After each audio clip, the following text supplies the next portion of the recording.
in my head, barely sleeping while in bed every weekend. So weekend is running every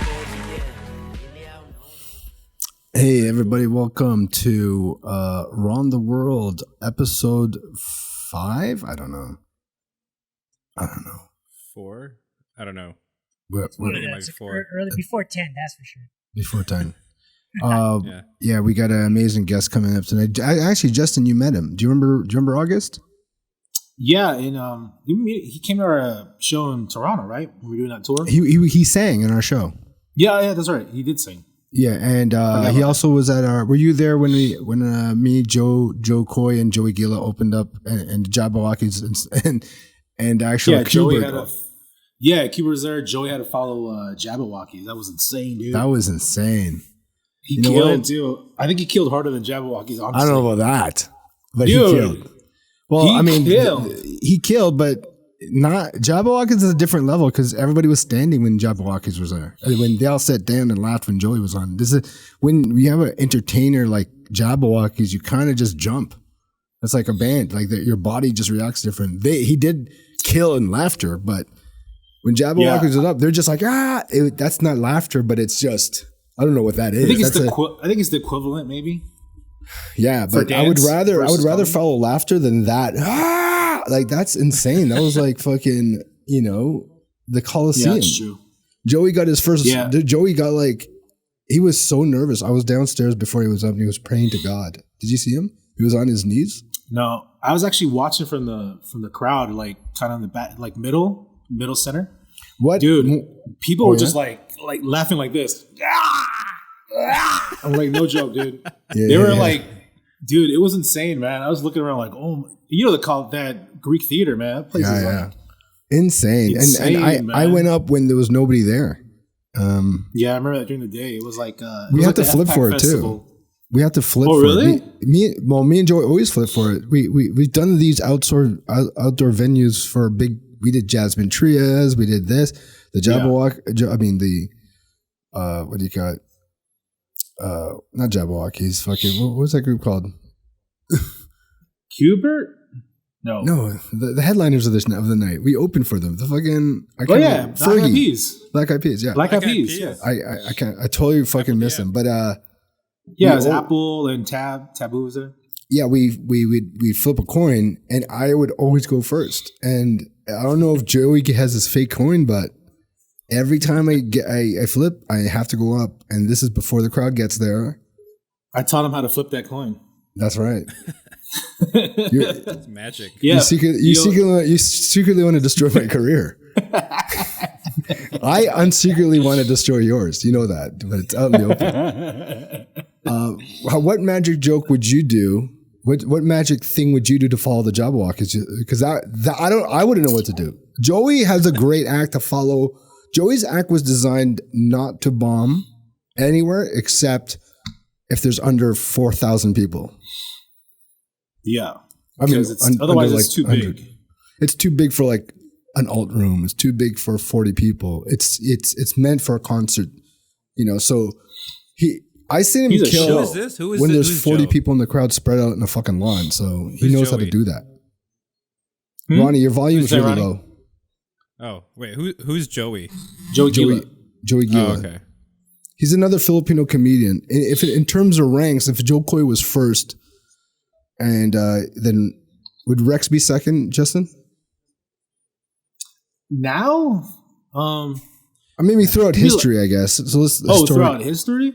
Yeah, I think it'd be Jokoy who hit the highest pinnacle of what Filipino comics can get, and then Rex was definitely second, and then third, I would say Joey. I mean, Joey does have a following. I think Joey's up there. Is Jed redecorating his studio? Yeah, I saw that. Yeah. I think it's bothering me. I saw on my screen it was like angled, and it's my OCD. Yeah, I actually noticed that in the past edits. I was looking at that. I always see Jed every time he's not talking. He's always doing some sort of chore in the background. I know he's so Filipino. That one time he had like he had his rag and he's wiping down his buttons. Remember that? Yeah, I know, because it was time right. Because a student had to come in here right after. And I was like, I know, I get it. I gotta clean this before I go. Dude, when he gets to the so studio, funny. he turns into a Filipino maid. I'm not even joking. I know that. It's not OCD. This shit has to be clean. No, I get it, dude. I totally get it. Justin has OCD too. He's fucking too much. You should watch me set up my show. You should watch me set up my show. No, you don't. I'm the only one. Me and Jimmy will talk about it so much. You don't even know. We're like, you see when you have to leave, it's so much stuff he has to put in his trunk, and you basically you just have to do your own thing. You could literally write an essay, and then he'll be finished. How come you're like that? Me? You talking to me? Yeah. You're very meticulous. Well, and there's so much shit there. I mean, I have my act, and then I have my merch, and then there's all the promo stuff, and then there's sound equipment. Yeah, your brain actually has to work 5 times harder as a magician for packing. Because you know what's weird? He goes, Ron, did you forget your thing? Even though I have nothing to pack. And I always forget something in my you're like that. You're like, hey, I just found something. I go, here, I just found your fucking headphones. You didn't pack it. Or I've got, like, honestly, one time it was like, there's $1,000 bill you left here. Yeah.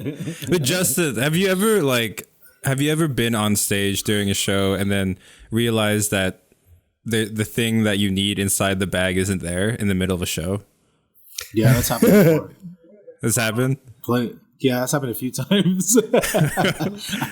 I remember one time I was doing that. I was doing a wedding, and I was doing that trick with the handcuffs or the chains or the locks, and I couldn't find the key, and I realized, oh fuck, the keys backstage. I'm so I ran off the stage. You remove the thing, right? I get it out, yeah. So I ran off the stage to the backstage and then ran back. Dude, it was terrible.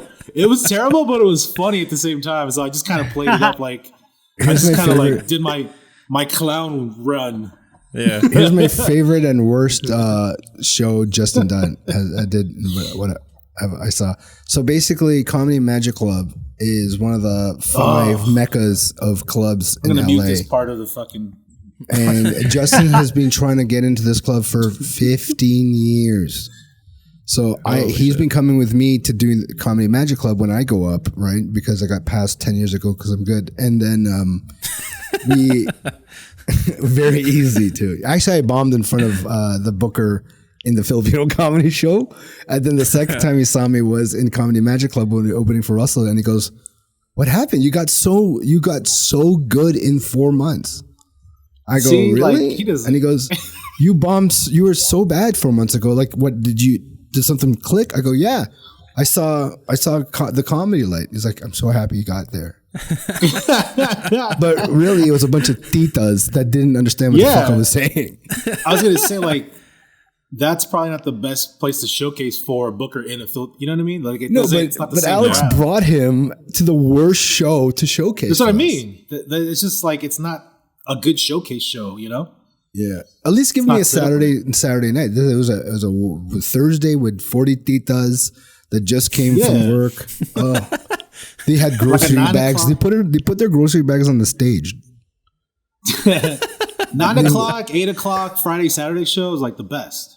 Yeah, for that. So and then finally, because Justin hangs out with me at the Comedy Magic Club, or whatever we do shows, we hang out. Even if we're not on, we just hang out. And then the booker's like, "Mr. Rivera, yes, you're finally. It's time."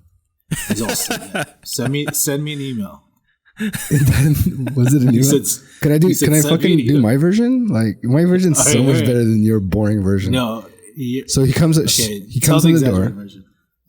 Justin's obviously eating the food and taking advantage of the food in the back. He gets the lobster and steak. This is the only reason why I come here. Can I have some more wine? This is the wrong vintage. And then, so long story short, he gets called to do a show, and I'm like, finally, after 15 years, then go take it, Justin. What happens? I'm doing my Main room. Killer bit. Main room, signature killer bit. I levitate a table. And right before I'm supposed to levitate it, it doesn't levitate. And I'm like, son of a bitch. Oh, my hands. Son of a bitch. I forgot what I have it on. They recorded that set. I have it somewhere.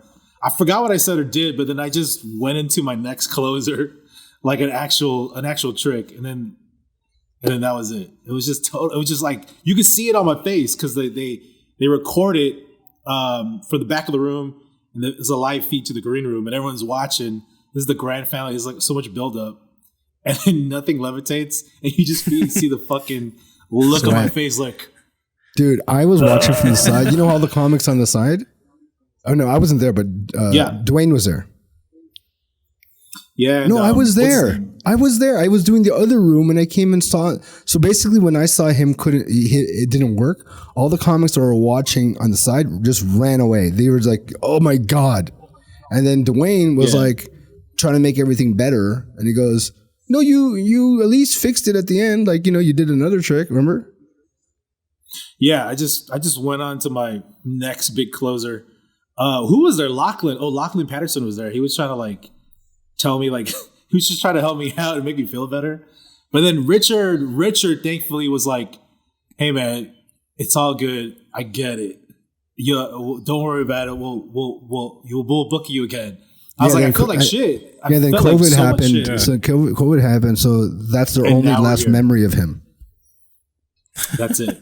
Yeah. That was recently. And up until that, it was like last couple of years, like 2019. Yeah, it was 2019. Because I was only doing the side room. He only booked me for the side rooms, a little smaller room. And finally, he's like, "All right, do the main show." I was like, finally, dude, this is how hard it is to get in there. Like when I was opening for Jokoy, Joe personally introduced me to the booker and the owner, and I still couldn't get in. That's how hard it is.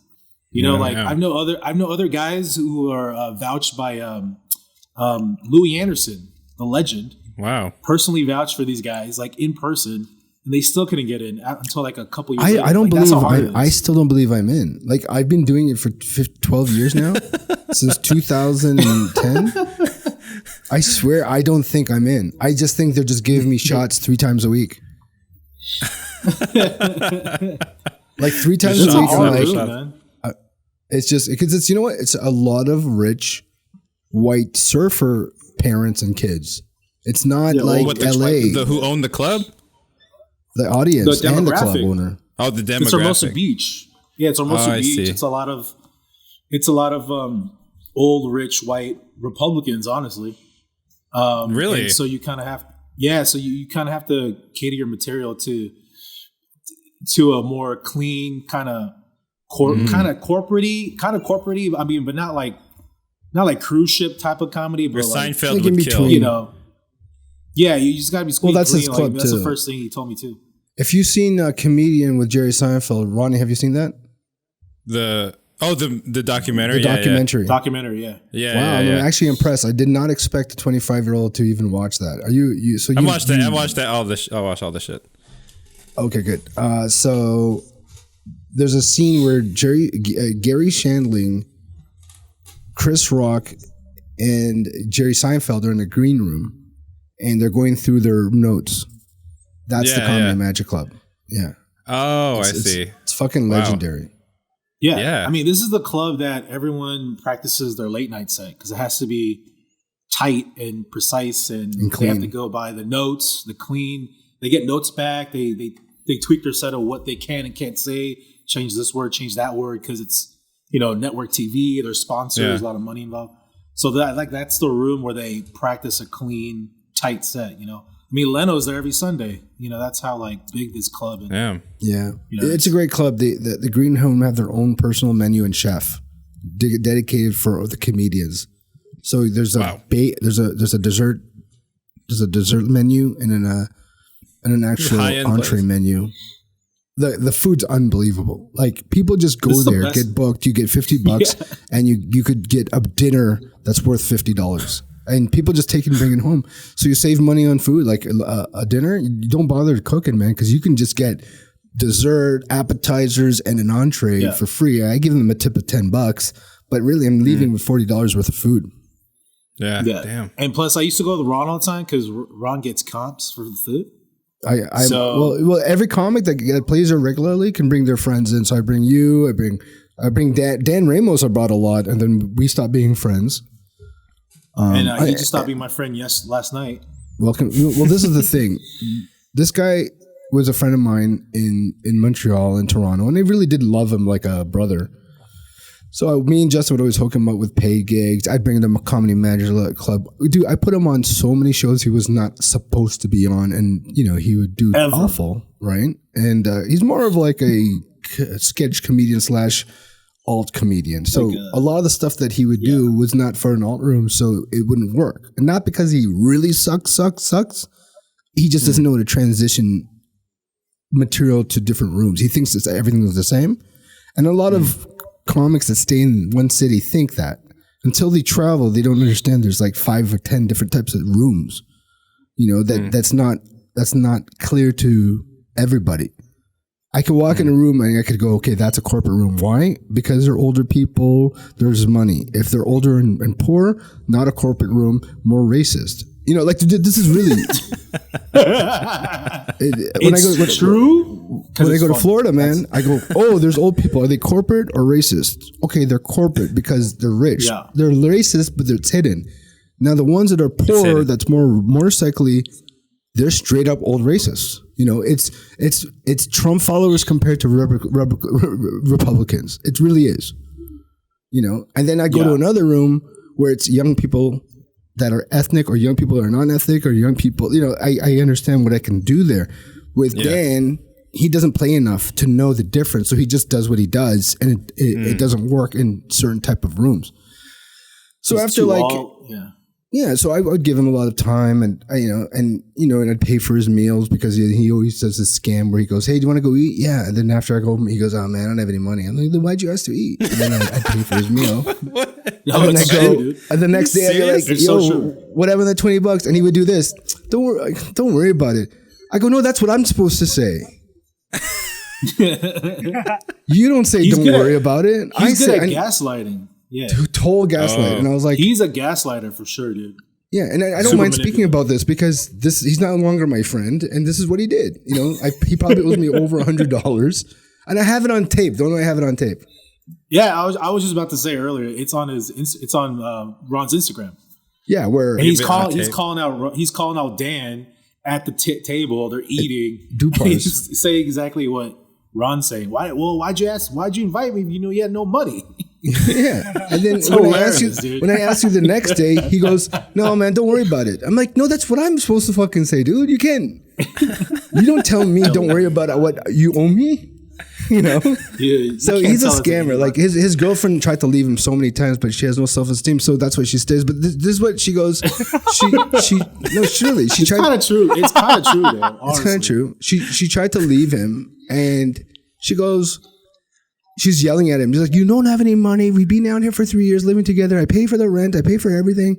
And now I have to pay for new floorboards because all these termites got in. You have nothing to offer." You know what he's doing? He's spinning around in a fucking office chair looking at his feet. He's not trying to, he tells me this. He doesn't want to pay attention because it's like he's getting yelled at by his mom, right?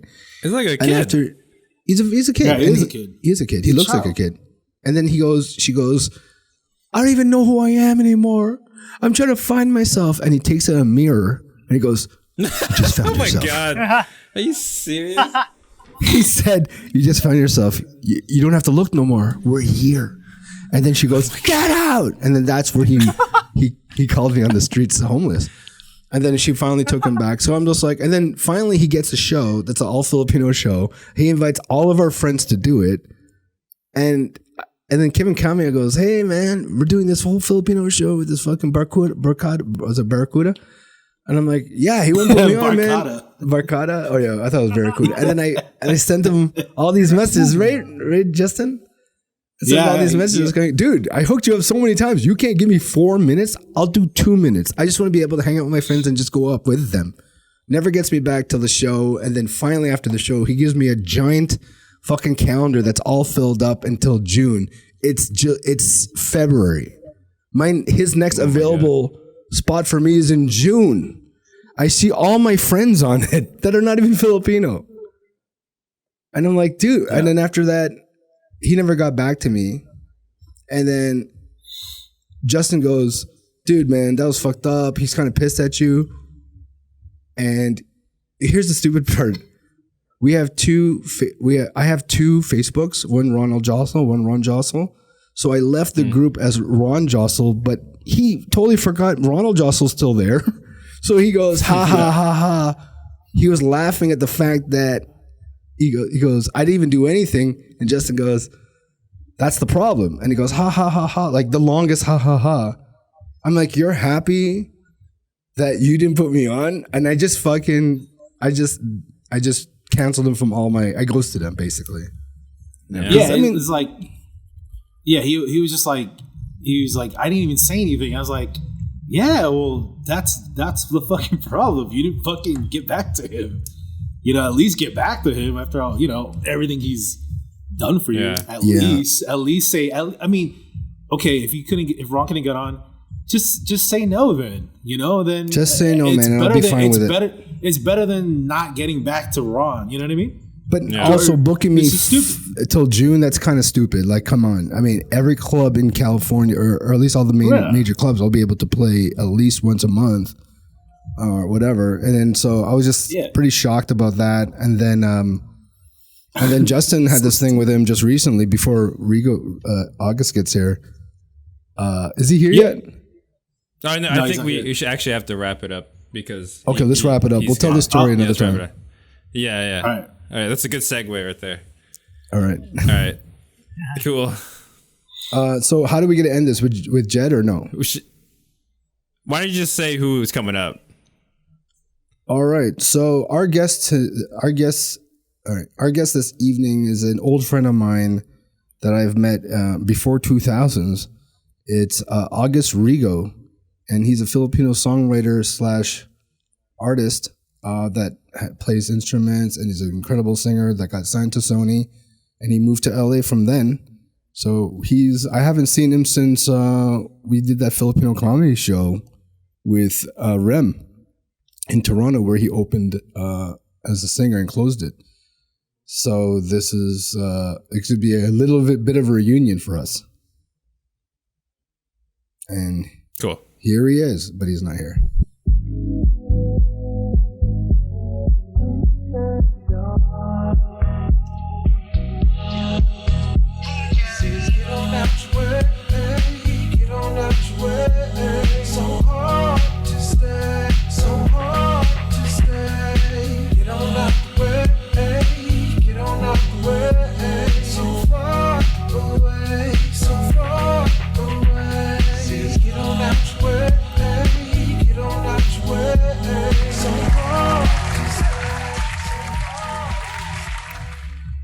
Yo, welcome, Around the World, episode 4. My dear friend. I've met this guy 20 years ago, and he was just a kid, but he was so fucking talented as a kid.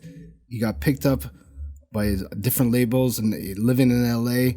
Give it up for August Rigo. What's up, bro? What's up, guys? Yo. Last time we saw each other, we did a Filipino comedy show in Toronto, and you hosted the night with a song and then closed the night. I actually remember I was in your music video with 360. Oh, yeah. And what year was that again, man? Because I was playing a private detective. I think it was like 2001, 2002. Maybe 2001, right? Yeah, 2001, 2002, I think.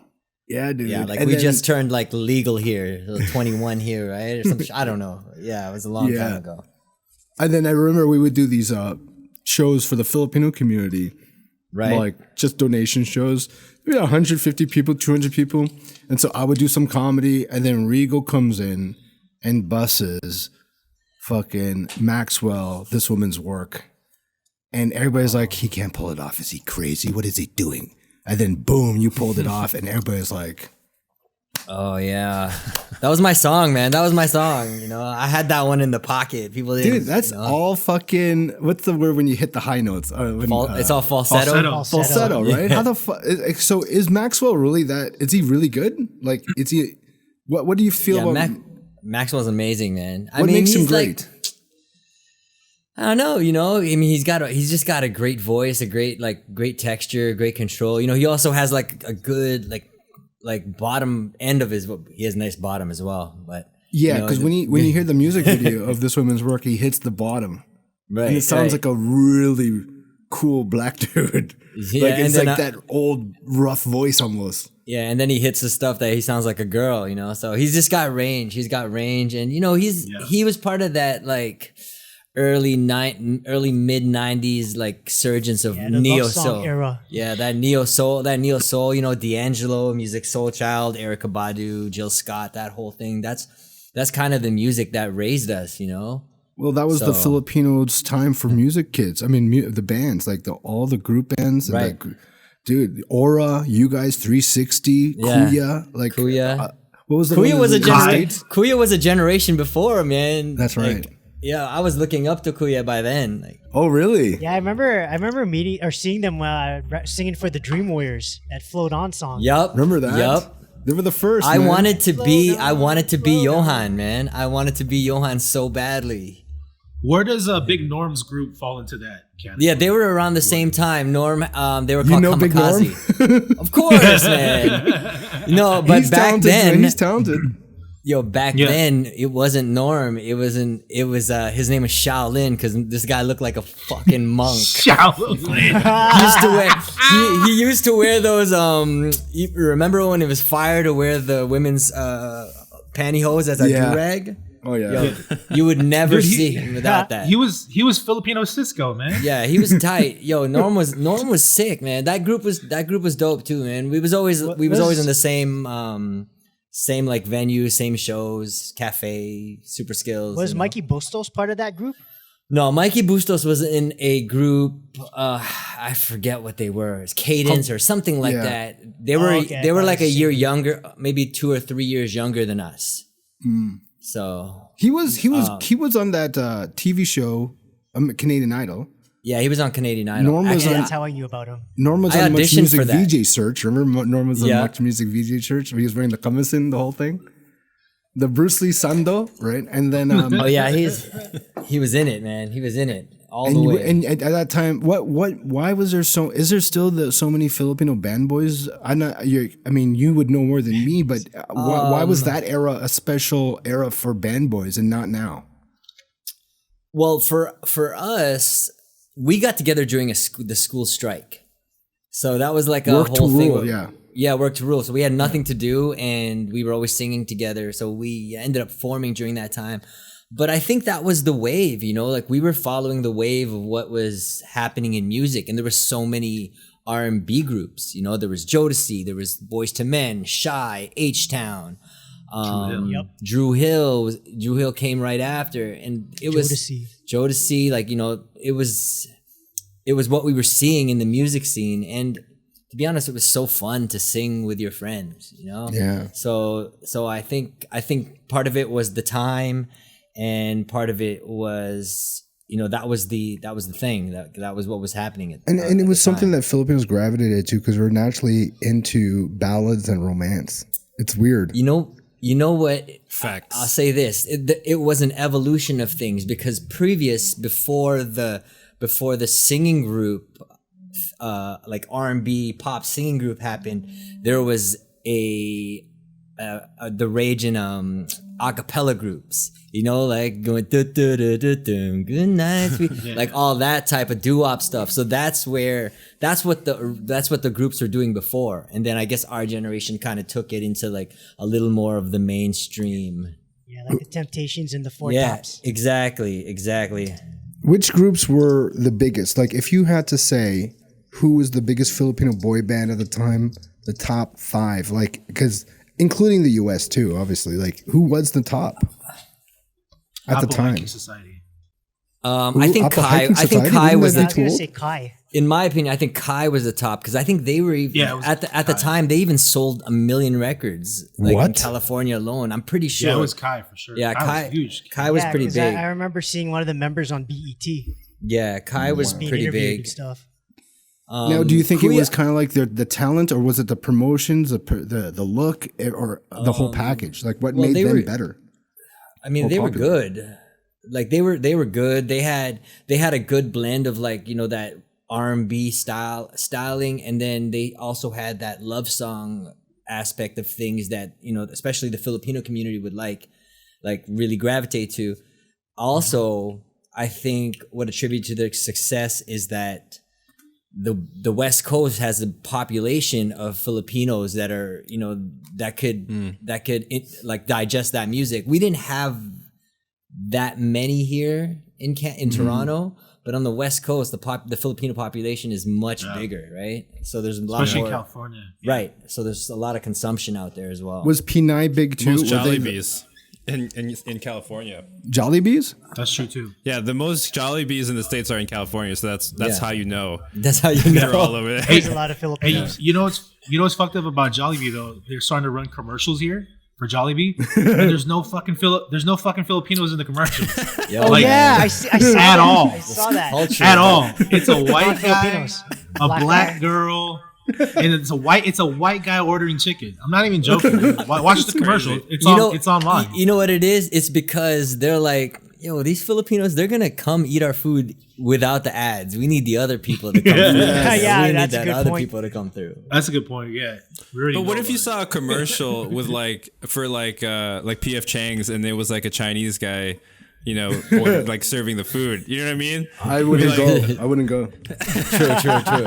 I don't want any Chinese touching my food. No, I'm joking. Touch it anyway. That's crazy. Who else wasn't Pinay up there?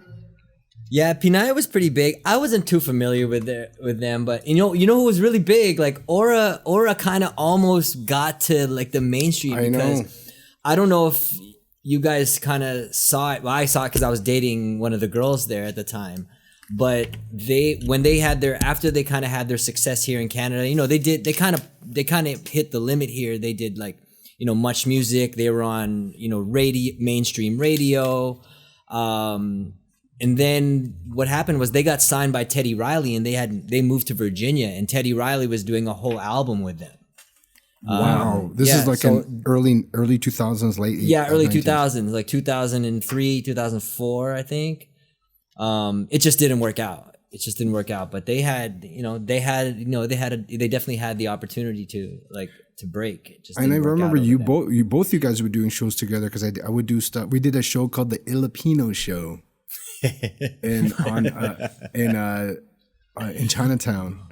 Was that at Rancho Relax though? Yes. Yeah, that sounds like a racist room. Rancho Relaxo. Well, it was owned by white people. Serving them, we just performed there. Yeah, authentic Mexican food. Yeah. It's what a white guy would say in Spanish. Rancho Relaxo. What did they even serve there, man? I think it was definitely a Mexican place. Yeah, the owner. It sounds like a Mexican place. I have one of the best memories there. We got to sing. We got to open for Rex Navarrete there. Yes, he did a little joint there, and then we sang with.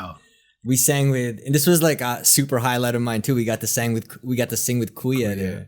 I did a spot there, but nobody cared. And I remember, you know what's crazy about that too? Because when you guys went up and Aura went up, you guys started. I think one member was dating another member of your crew from Aura. I don't think they were dating, but they were kind of talking. Yeah, they were fucking on the side. They were fucking on the side. Yeah. And here's the funny thing, because did you ever do Super Skills, August? Of course. Okay, that was a mainstay. Let me tell these guys what we had to be there. Super Skills was the first Filipino organization that connected all universities and colleges together to have a New Year end giant show. So around 1,000 to 2,000 people would go. All students would watch performers. So you would get real performers like August and real people that were practicing their most of their lives trying. And then you would have these guys that were just trying to get in because they wished they could be a singer or a spoken word artist. So you actually see great potential people with talent. Then you would see people that were like, okay, one of these girls was my friend too. She was working she's like a corporate kind of person. So she was working, behind the scenes for Brown Scene magazine, doing all the editing. Brown Scene. Remember Brown Scene? We were on that together. Yeah. And it was a magazine for Filipinos in Toronto or across Canada. And she's like, you know what? I'm sick of being behind the scenes. I'm going to fucking go and be an artist too. And I was like, go for it. What do you want to do? She's like, I'm a poet. I'm like, cool. And then she brought some guy with a bass guitar. And then she goes, her name was Diane. But when she wanted to perform, she goes, my name is not Diane. And we're like, what are you talking about, Diane? He goes, it's Mist. And we're like, Mist? She's like, yeah. Okay. So I'm number 4 in the lineup. Thank you very much. And we're like, Diane, just break out a character. We're all performing. We're not different people. And then when she went on stage, she would just do spoken word and just weird out. Like she was dating the other guy, the Filipino guy that was in the studios, the Filipino Studio Association. They broke up. And then she'd be like, why did you dump me? You piece of shit. And then she was like, you fucked my cunt and left me. She said cunt and everybody was like, oh. Remember, there's 16 to 18-year-olds Filipinos. We don't hear that. And then all you see I like it. I can't even remember. I definitely was there. You were there. But I don't remember. You were in the back room. There was no back room to the place, so you were at the very back of the fucking club. Oh yeah. With all of us, all the artists. Which venue was that one at? Rancho. Oh, with Super Skills is that Rancho? This is a Rancho when you open for Rex, and then there was like 4 openers, and she was one. She put the bill together, but she put herself as one of the main acts, and then the guy she was dating was Roel, and Roel was on the back like this, like, oh my god, everybody knows me though, like keep this a secret.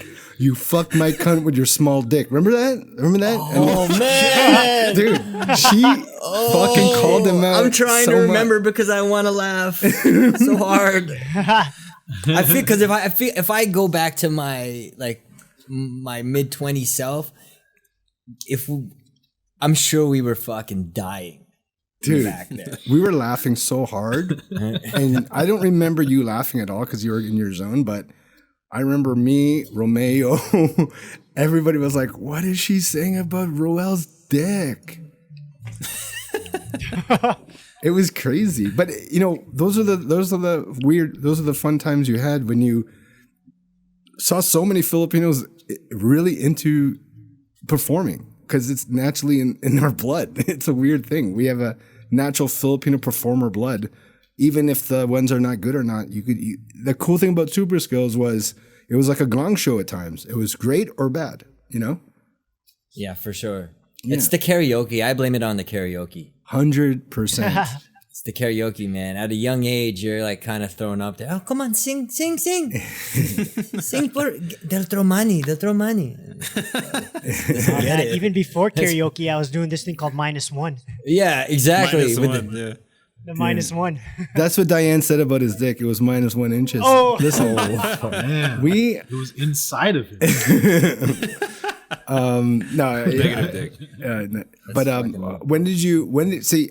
My dad always wanted me to become a singer. He wanted a pianist. So I took piano lessons since I was 5, and singing. But I could never hit the notes, and my dad would just yell at me, going, "You're garbage. You cannot sing. You'll never be Frank Sinatra." Right? That's everything I grew up with. Now, were you forced by your family? Elton John. Were you forced by your family to sing, You'll or did never you know be you Frank can sing? Sinatra. I can never be Frank Sinatra. Oh man. For me, it was a fun thing. Like my mom wanted me to be a doctor or a nurse or a lawyer. Yeah. I always wanted to be a singer. That's How all far I can you wanted to remember be.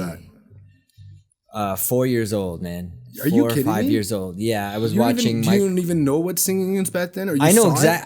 I know exactly the moment, man. Like I can pinpoint the moment. I know where I was sitting.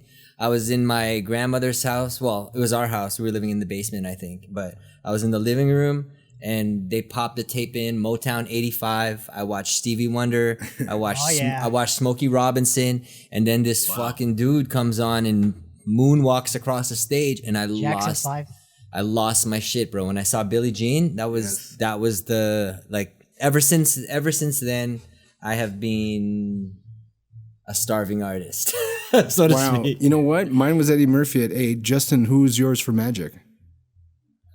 It was like, I think it was Copperfield or in the early 90s. But you kind of knew from Copperfield the day you was saw the them. shit, man. Yeah, he's awesome, dude. There's nobody. He's the Michael Jordan of Magic. Copperfield is amazing, man. Easily. Yeah. He's unbelievable. Like, watching him live, I'm so shocked at the end of the performance. Sometimes it's so shocking that people don't even clap. They're just in shock. You know, he has some crazy stuff, but I think in a young age, and you start. So then from that point, did your parents bring you to singing lessons, or you just did it naturally? Did you do anything? I never did singing lessons. I went to piano lessons for a little bit and then quit, and then started again and then quit.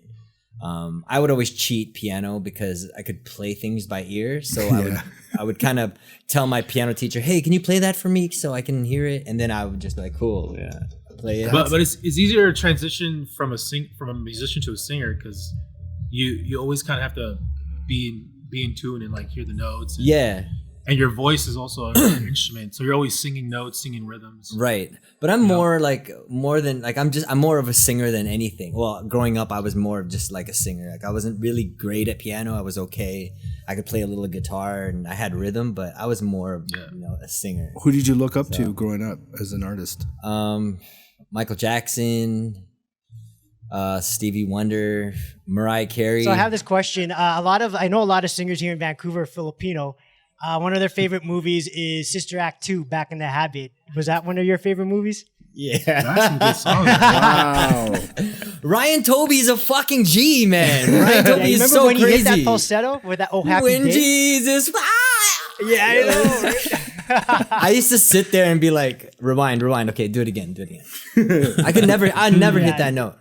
I could never hit that note. It's a good movie. I enjoy it too. Sister Act 2. How about this? Here's a little tidbit. Ryan Toby wrote like a bunch of songs on Usher's album Confessions.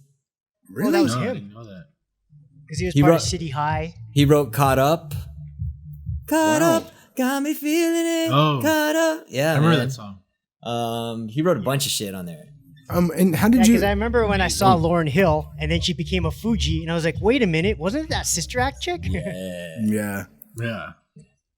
Did you? I know that Kuya were eventually split up because I think two of them went to Germany to do Miss Saigon, and then Bobby and Sammy went to LA when I met them. They actually were working with this half Japanese black girl that was on the Michael Jackson "This Is It" movie. Remember that? Oh yeah, yeah. So we went out. We used to hang out, me, Bobby, and Sam when they were living in LA, and we would go out with that girl, and she would say, "Yeah, I work with Michael Jackson," and we're like, "What?" And he goes, "Yeah, we all work with Michael Jackson because they work with her, and she works with Michael." And then the next week, she's like crying. She's like, "Michael died," and we're like, "What?" Like, it was crazy. I don't even know how they. And then you started working with Justin. Yeah. Justin Bieber. So first of all, how'd you leave Canada? Because this is how we did. I was doing a music video. I would see you here and there, different events, and all of a sudden, I didn't see you for 15 years. And then I saw you in the crowd. I saw you in the backstage of the Black Eyed Peas concert where me, Jokoy, and Joey Gila opened for them. And then we were hanging out in the back. And I'd even ask you, how the fuck did you get there to LA? Dude, it's a long story, man. So I just was grinding, man. Like, so after high school, I went to school for opera at Cardinal Carter. And then after that, I went to Humber for jazz. And then after that, I went to Harris for sound engineering. And then I took a year off and I got a job at an office. And I was like a water filtration expert. Don't ask. Ew. Wow. And then like, yo, man, I was like, you know what? I need to do some music. So I quit my job. And then I moved to Atlanta because I met a producer who was like, yo, I'm gonna sign you and get you a record deal. What was your first DAW? Cakewalk. Wow, I've never even heard of that. Cakewalk is now Sonar, I think. I have no idea. Yeah, I was on this Cakewalk and then Logic, and then I've been on Logic since I was Logic. Yeah. Okay, I know Ronnie, Logic. explain to us what you're talking about because I'm totally Digital audio workstation. Yeah, don't talk in those terms. It's like editing audio, pretty much. Yeah, like what I record my music on. Yeah. So a lot of people start with cracked FL Studio because like you can just get it for free, you know. Well, but FL Studio didn't exist, so I probably would have. Yeah. But yeah, I moved to Atlanta. The guy I lived with ended up being bipolar. And I was broke, so I couldn't leave because I had no money to go anywhere. So I was literally stuck in this house with this guy for 6 months. But he was a genius, but he was bipolar. So that was Kanye weird. West? No, it was crazy. Actually, he's still a good. Weirdly enough, like there's so many tangents to this story because it gets really crazy. But anyways, I left, and then he followed us to New York when like we had to leave. So my friend. I called home. I was like, yo, somebody rent me a car. I got to get out of Atlanta. I rented a car. We drove to New York. And then like a couple of weeks later, he called and he was like, yo, y'all in New York? Can y'all pick me up at the bus station? These guys is after me. What? And I was like, who's after you? He was like, yo, y'all just got to pick me up. So when we pick him up, he's got his bags. I was like, where's your studio? Where's all your gear? And he was like, oh, I left it there, man. They was about to get me. So he was having like delusions. So it was not real? No, nobody was after this guy, man. We lived in the sticks in Georgia, bro. Nobody was after him. But we knew he was sick. And this guy opened up his house to us. So we were like, well, we were living in like Queens. There was a 2-bedroom apartment my friend had. There was 5 of us in there already. He moves in. Damn. And he's sick. Like he's sick to the point where he can't leave the house because he's so scared of what's outside. So we find his parents. And then when we dig deeper and deeper and deeper, we figure out. So this guy was a huge producer. He did Nas, Jennifer Lopez, Tupac. He was crazy, amazing. What? He got so much money, but he was from the hood. So he got all this money. And every time he'd get this money, like, he's getting $1 million deals. This is early 90s money's fucking flowing in the music industry. He's buying Jacob chains, living in the hood, Mercedes. He's getting jacked every week for his jewelry, gunpoint, shotguns. And he would just go buy it again and do the same thing. So that started to fuck with him. His dad was a pastor, didn't approve of him doing secular music. He was disowned. And so it was really deep-seated shit. So we finally got a hold of his uncle who put us in touch with his parents, and we kind of explained to them what's going on, and they took him back. And he's like, fast forward again 25 years. I still talk to the guy once a month, and he's back on his feet. He's doing good, married, his kid, he's chilling, man. But he's still producing? Yeah. He's still doing music, yeah. I mean, he's a genius. Like when I say a genius, bro, like amazing dude. Are you allowed I just don't want to put his name out there because people know he's crazy, but he's amazing. he is amazing. Like he's pretty crazy. I said Diane Roel, so I think you should say I went Diane. broke a bunch of times though, like in between. So I was broke, New York. While I was in Atlanta though, I was working in this studio, and I gave a guy a CD, and he's like, "Yo, I have some work in Australia for you. Don't worry, I'm gonna hit you." And then I ended up living in Australia for 2 years. What? Wow. What year was that, I moved 2005 or something?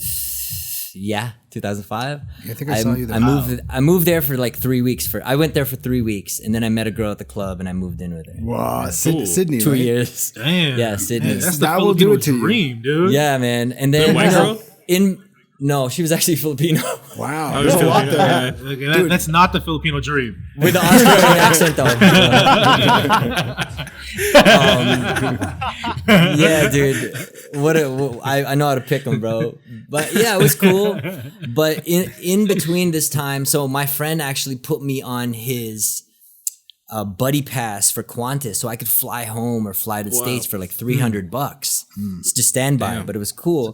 So in between there, I would fly back and forth maybe once every couple of months to New York, or to Toronto actually, see my parents, and then drive to New York, and I would stand outside of the record labels and hand out CDs. You did that shit? Bro, I did that hundreds of times. Kanye did the same shit. Not like 5 or 10 times. No, like I could over never do times. that shit. Justin I could stood do that out shit. there. Jokoy I does stood that out shit. there, and when people, anybody, if you had a jersey on, if you had a fitted, if you looked like an A&R, I was on you. Like I chased Puffy down the road. I chased him. Oh my God. So I came out of the subway. And I had my head down looking at CDs, and I bumped headfirst into his chest because I was like this. And I looked up, and it was Diddy, and I was like, oh shit, I'm sorry, bro, my bad. And he was like, nah, don't worry about it, it's cool. And then before I realized I had a stack of CDs, I was like, fuck, okay, I know he's here. I'm not leaving. It was February in New York, and it's freezing. Shit, this story's so I stood outside for 5 hours in the freezing cold waiting for this guy to come out. He still doesn't come out. So the problem is at this time I don't have any money really to like sit in a bar or have a drink or something. So we go to a diner across the street, me and my friend share a plate of fries and water. I remember this shit like vivid. I see he moves like the president, like 4 cars, 2 security. I see his car, his entourage converging. I run through Midtown traffic, dodging cars, and I get to his car, and he's on his BlackBerry at the time, and he's not looking at me. He's just not paying attention. I'm sitting there with a CD, like, yo, listen to my CD. I'm screaming, and he's still not looking. So I bang on his window. And he just looked at me like, are you fucking crazy? Do you know you could get like, he looked at me like, yo, I could kill you right now. and then he looked at me and I was like, I'm dope. That's all I said. I said, I'm dope. That's a hustle right there, man. And then he just like, green light hit, zoomed off, and that was it. Poetic later, like 4 years later, this is a funny story. I'm in a club, and this is gonna sound so flexy, but I'm in a club, and it's me and Tyson Beckford. You remember that model? Yeah. I mean, that was my dream. That's who I wanted to be when I grew up. Yeah, that's the Filipino dream. Yeah. So I'm sitting. Me and him are drinking, and Diddy comes up to me. He goes, yo, man, when you come to Daddy's house to do some records for me, man, come on, let's go. How do you know you were a singer? What? At this point, I had just finished doing the Justin stuff, and like my name had been circulating around the industry. So right. I guess like my manager introduced me to him, and he was like, yo, you should come to the studio right now and let's listen to some records. I ended up going. I never actually got to do any records for him. Or they never picked any records. At the time, they were doing that original Dirty Money album. Yeah. But that's how I got there, man. Like I literally stood outside of the record label, and one of the guys that I met during those times ended up being my manager. So I met him in 2006. I asked him to manage me in 2009. And I had to move to Jersey. And then for like a year and a half, 2 years, I was basically the shit guy at the recording studio. It was a house with a bunch of recording studios in it. I had a bedroom, and I was the engineer. I would fix vocals, clean the garbage, clean condoms out of the pool, I was working under the track masters at the time.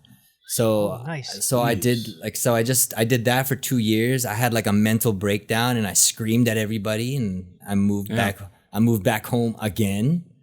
And then crazy enough, the how I get my first look in the industry, this producer Boy Wonder, I meet him at there used to be a DJ award here called the Stylist Awards, and I meet him, and he's like, hey, can I write a song with you? And I'm like, of course. And this is right as Best I Ever Had is popping off, and he had produced that. So he didn't have a deal yet. I don't have a deal yet, obviously, but he's going to sign his deal. Let's say he's Canadian, right? Yeah, he's Canadian. So he's going to sign his deal that week. So he comes the day before he's to my house to write this song in this room, actually, in the studio. And when he goes and he signs his deal, he plays the song. And then the guy who signs him is like, hey, I know this kid, August. He's managed by this guy. he calls that guy that I screamed on a couple of weeks ago and was like, yo, man, let's get this kid in here. Let's see if we can do something with him. And my manager, he was like, yo, that kid went crazy, man. Sent him home. And he was like, no, you gotta call him back.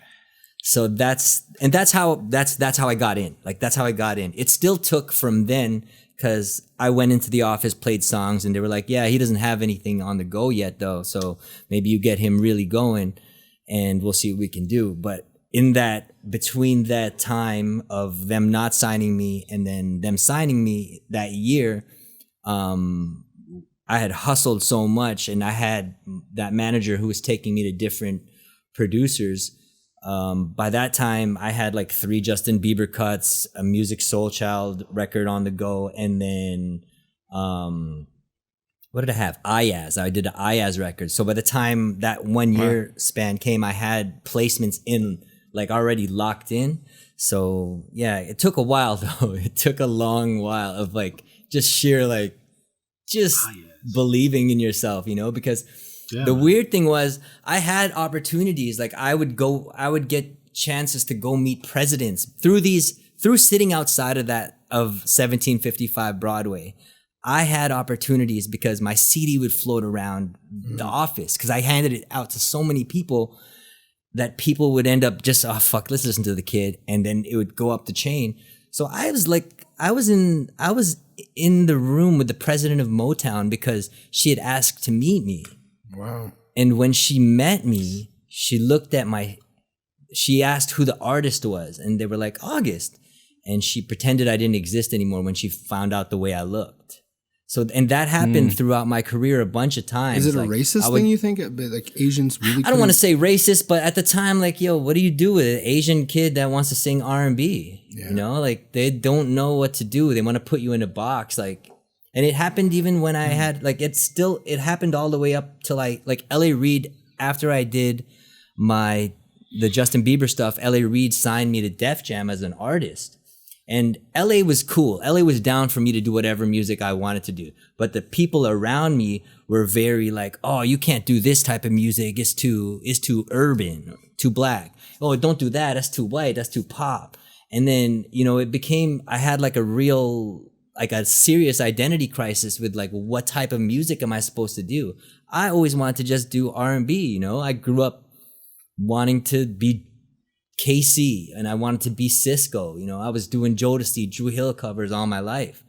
And I just had this whole identity crisis. So it was so hard for me. And also I'm writing records for other people, you know, giving a lot of myself away to that, like to the Biebers and One Direction, to IS, to all the Music Soul Child, that when it came down to me, I really burnt myself out. Like I was doing 3 sessions a day. I ruptured a vocal cord during that whole first period of like how writing. How long does that take to fix? Dude, 3 years. That long to get like to get back to like really like singing again. To sing again, yeah. Can you actually sing now? Like is back to normal now? Yeah, I'm normal now. I've been normal for a while, and it's actually made my voice stronger. Mm-hmm. But it was weird. Like I recovered. Like they said, recovered. I recovered after like 3 weeks, so I was able to sing again after 3 weeks. But it changed the way I sang. Like it really changed because my doctor said he'd never seen. He said if it looked like my vocal cord went to Baghdad and came back. That's how he described. Is that the name of your one hit track? My vocal cord went to Baghdad and back. Vocal cords over Baghdad. Did you get a chance to work with Bruno Mars at all?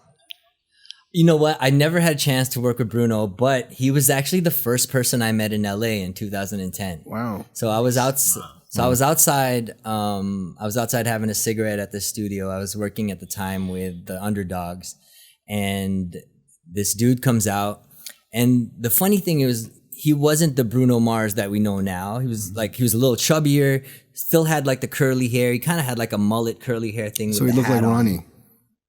Kind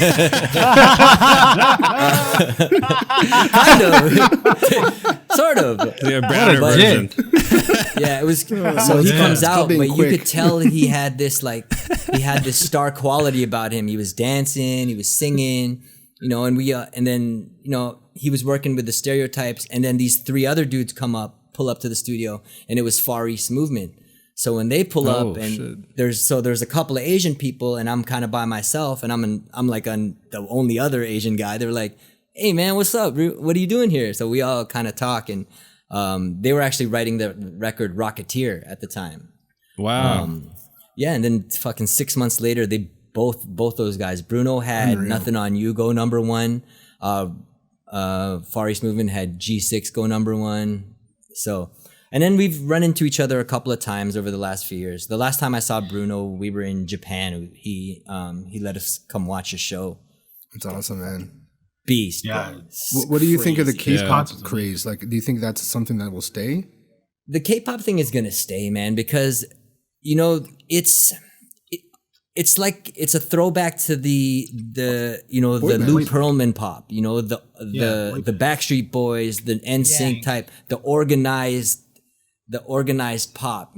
They put them together, they train them. It's a job, and it's very calculated. Why does it work? Because they're not really from North America, though. Like, that's what puzzles me. It's a non-North American. Well, culture. It works now. I think on top of the fact that it's aesthetically really pleasing to look at and listen to, because it's a lot of it is kind of happy. Yeah.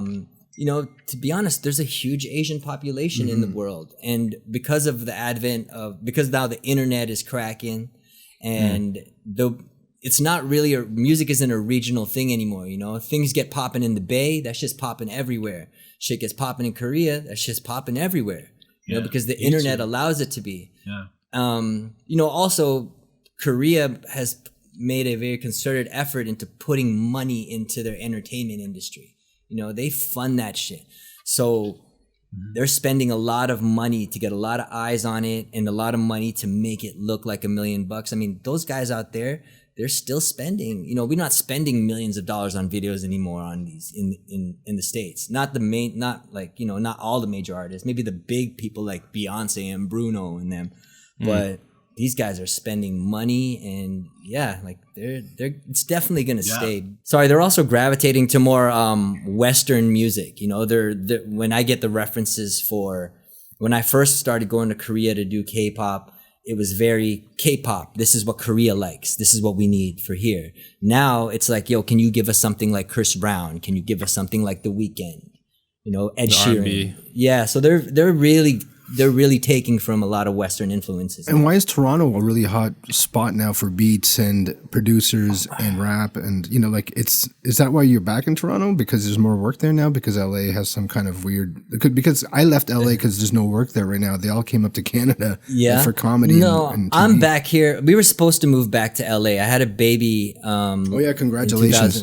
Thanks, man. Kid. So, thanks. 2019, we had our daughter Ruby, and she was born in New York. So the plan was have a baby in New York, come here, get her dual citizenship because I'm Canadian, and then we're gonna move back in March. Pandemic hits, and we're just like, you know what? Free healthcare. Good deal. Let's stay here. I have a house here. My wife is also an artist, so we can work and we can spend as much time with our daughter as we want. My parents are here. Free healthcare and free childcare. It just doesn't make. Ask more for that. Yeah, you just gotta stay where especially right now. It's safer. So this was the best place for us. And it doesn't mean we can't travel and do our thing, but this is home base. But back to your question about the music, why? First off, I call it the musical oppression, because for the longest time it was so hard to get anything from Canada to pop, in the urban scene. We didn't have the rep for, it wasn't hard, a lot of hip hop and urban music comes from it's got to be hard, it's got to be gangster or whatever, and there wasn't anything to represent us. But there was always gangster, music. We really weren't. Yeah, but there was always good music here. It just never got looked at in the right way. You've really got to give it to Drake to OVO, you know what I mean? To give this became a hotbed because of him. he was the right vehicle for the music to be seen through, you know? He was just gangster enough, just romantic enough. You know, he's kind of the chameleon artist. He can do it all. And because he was so big, because he skyrocketed, it just gave attention to everybody here.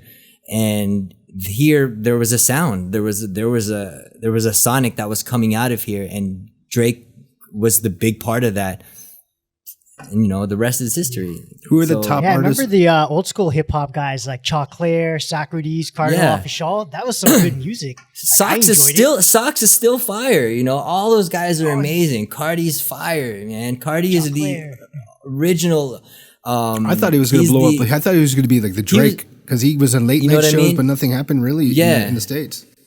He had that one song, Dangerous, that really popped off heavy. I love that but song. He's the one that kind of melds the hip hop and reggae this most seamlessly, you know? Mm-hmm. He's incredible at that. Redman for a bit? He was signed Socrates? to Akon. Socrates was signed to Redman, I think. I'm not sure. Yeah, I believe so, because I remember I had Redman's album and Sox had a verse on one of it. Yeah. Because Sox also is a producer as well, right? So I'm sure he was... is getting Money or Love was like one of my favorite tracks.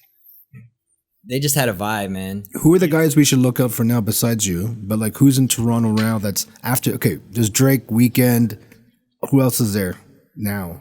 Division. I love Division. Those guys are my homies. Dope. But Division is tight. Like that's Division's dope. I feel like they're a great representation of new R&B because they fuse the 90s, early 2000s type R&B with the sonic of today, which is really dope. Weeknd's kind of doing How about that too. Jessie Reyes? Oh, sorry, Ron. No, go ahead. Jessie Reyes is dope. Jessie Reyes just got a very characteristic tone. You know when you hear her.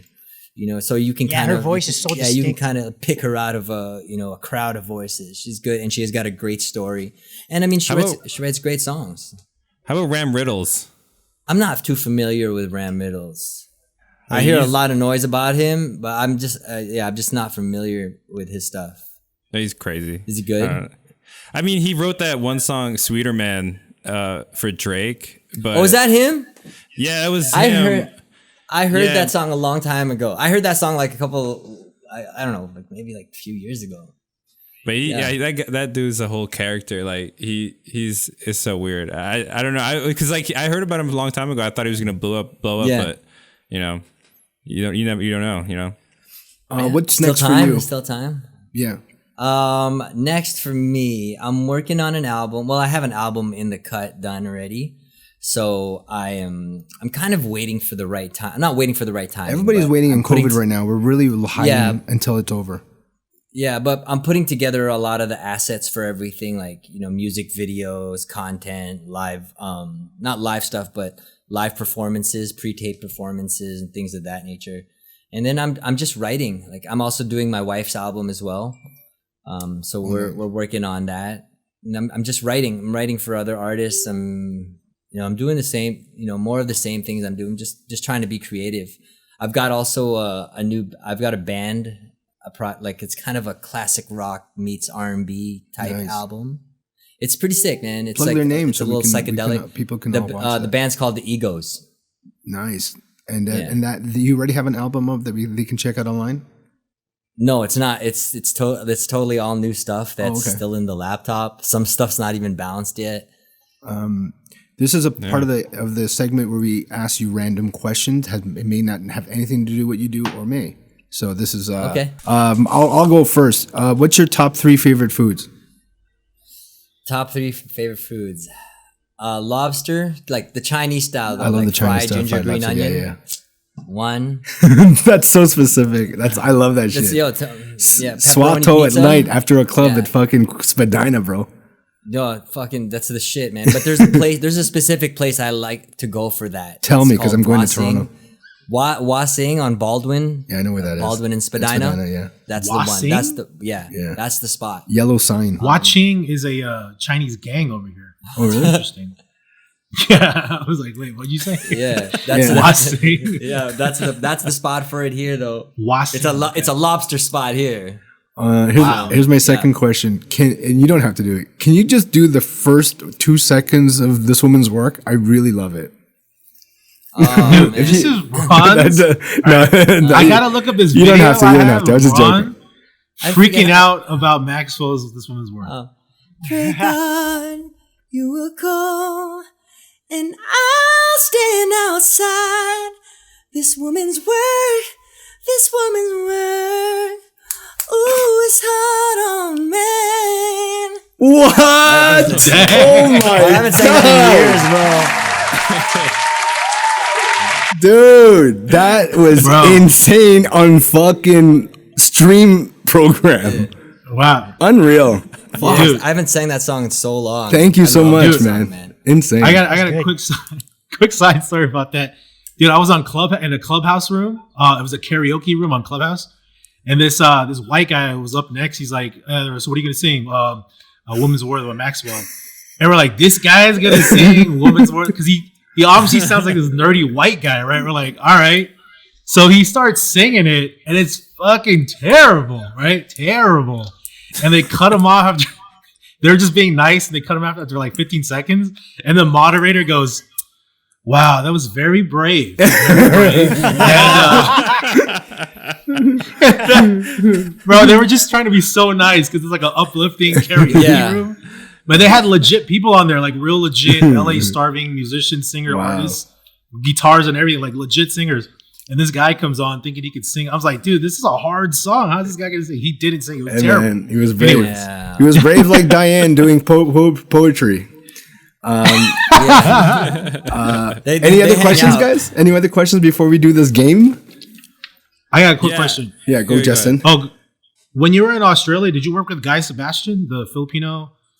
You know what? I was supposed to. He was one of the guys that they kept like the guy who was managing me, and I'd go meet their manager, and we were trying to work it out. He was just finishing. I guess he was popping though. He was because he was off of Australian Idol.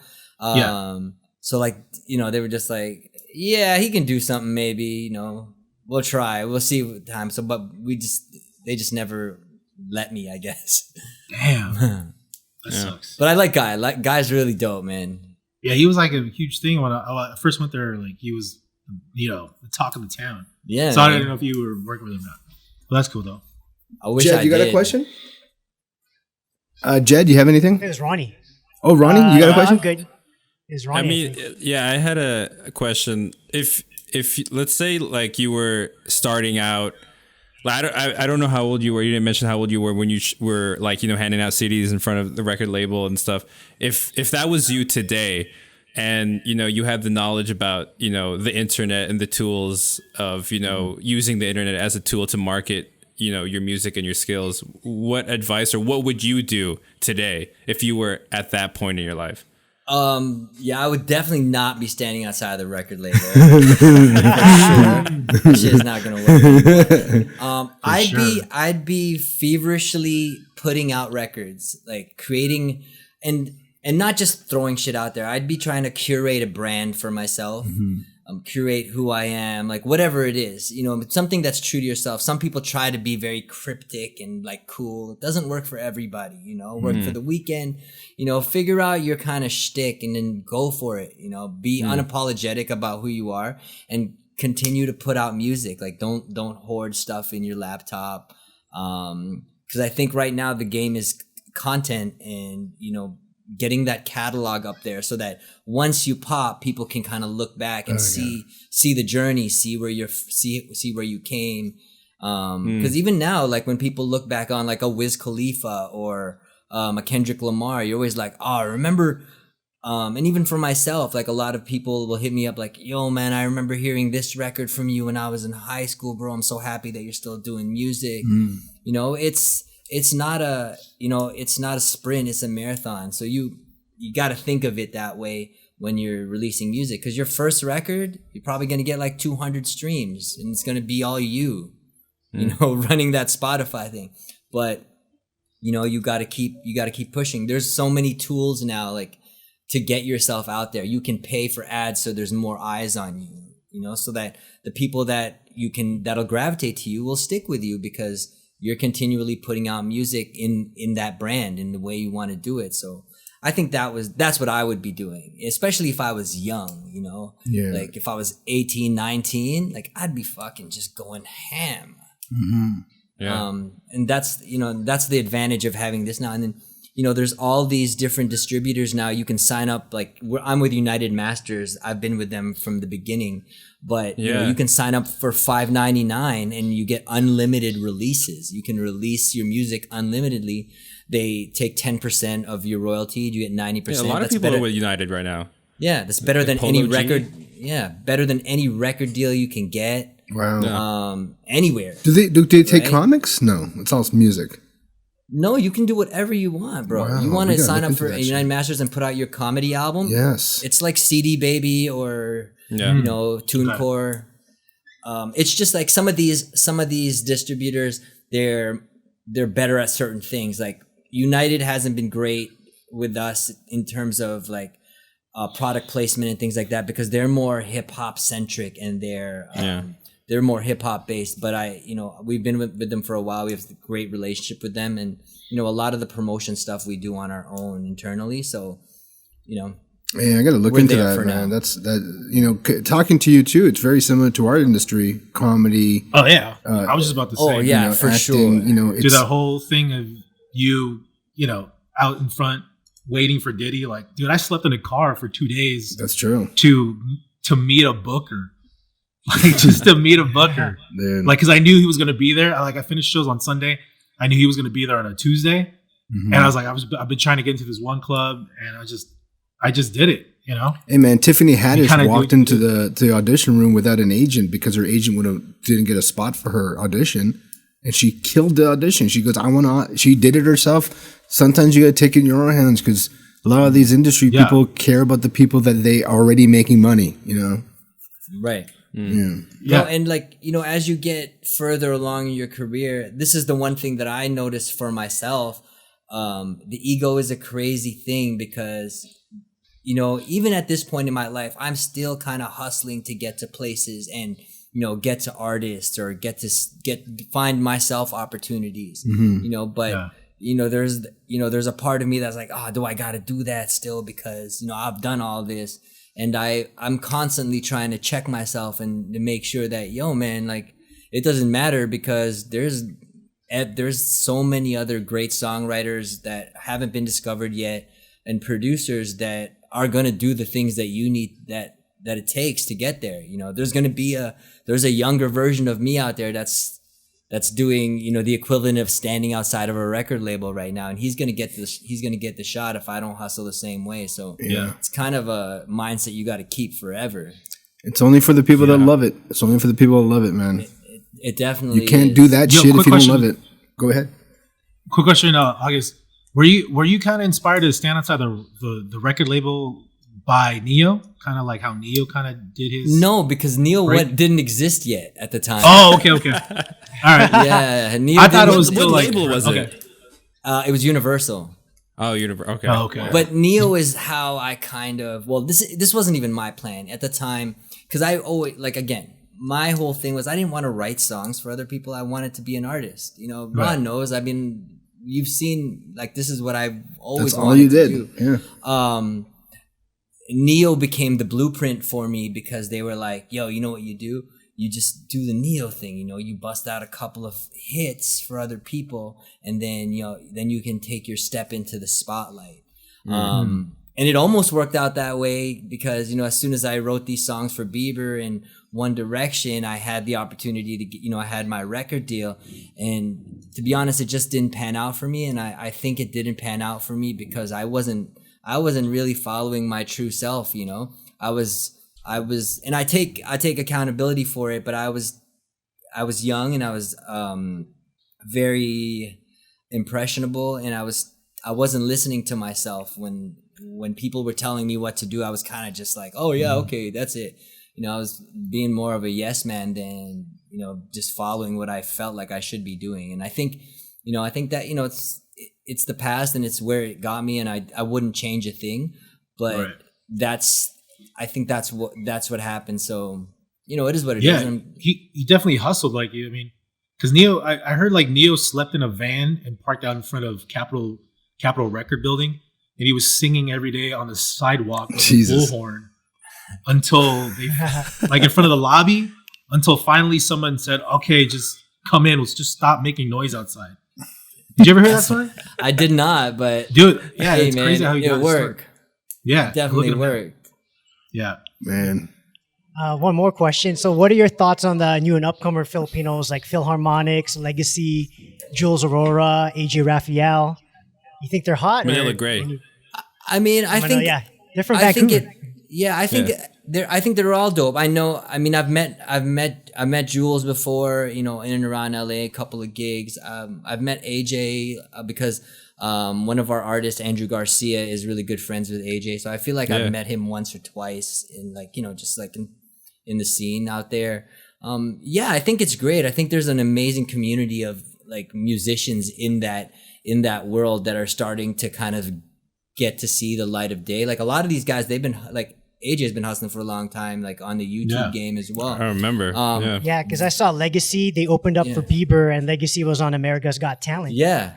So the worlds are now kind of colliding. Like before, it was a very separate thing. Mainstream music world was here, and then the YouTube kind of world was here. Now, because of the advent of the influencer, it's kind of melded because now you need this side to promote your music, and then this side as a byproduct starts to infiltrate the mainstream now. So right. Yeah, they don't even. Oh god. Sorry. No, it's just becoming in one big world now. So yeah. Sorry, I didn't mean to cut you off, Justin. No. I didn't mean to cut you off. Yeah, you know, you're right because they don't even do premieres on MTV anymore for music videos. It's always YouTube because of the reach. You know, it's not the same kind of draw that MTV had like in the 90s or no, for sure, or the 80s. I mean, who watches regular TV anymore? I know. Right. It's you know what every boxing industry now. You know, Mike Tyson saying it's the exact same thing. The YouTubers are the people who are going to bring the people back to watch us, the real artists. But we need them as marketers too. You know, like it's not that the real artists are known. It's like that's how it is now. You know, so I think that there's definitely I think this game has changed. It's everything. What you're talking about is educational for everybody that's starting. Whether it's music, comedy, acting, that being part of the social media game is being part of the game. Hey, August, man, thank you so much. Thank you so much, brother. Like, this is a quick one. Thanks for being on the show. An hour, 15 minutes. Thank you guys, man. I'd love to have you back one day, but in the future. But fuck, man, it was so nice to see you. And if you're in Toronto, are you in Toronto now? I'm in Toronto, okay, well, I'll probably see you in the summer in June, July-ish. But if whenever you're in LA, if you go back, let me know because I'm gonna go back and forth for like every 2-3 months. Yeah, if you're ever in Van, I'll give you a tour of the studio here at Table Tutors if you're ever in Van. Oh yeah, you know what? I need a DJ lesson, bro. Oh hell yeah, we got you. I am the closet DJ. I love DJing and I suck. Yeah, we can teach online too. Dude, if you want, we can teach online like right here, like what we're using right now. Oh yeah. That's tight. Awesome. Yeah, man. Thank you guys. And Ron, yeah, man. I really we should get up again. It's been Hell too yeah, long. man. Well, you know what? We'll definitely grab some food. I got to meet your kid, and yeah, that was a fun hour. Wait. Hold on. Time out, Ron. Where did you used to be managed by this guy Magne or something like that? Magnum. How'd you know? Holy shit! How'd you know that? That's where we met, bro. How? Magnum. Because here we go. I just fucking hit me. So that guy saw me singing one day and he was like, I want to manage you. Come to the club and meet me. I want to introduce you to Saul Guy. Yeah. And he was like, I managed this comic named Ron Josol. Oh my God. We met at Tonic, bro. I was so young that I had to bring my dad to the club. Holy shit. That was my first manager. Yes. That's the first. Damn. That's when I met you. Oh, and he died. How old is Ron? He died, right? You know he died? Who? Magnum died. That he did? Yeah, he got shot. But anyways, Wow.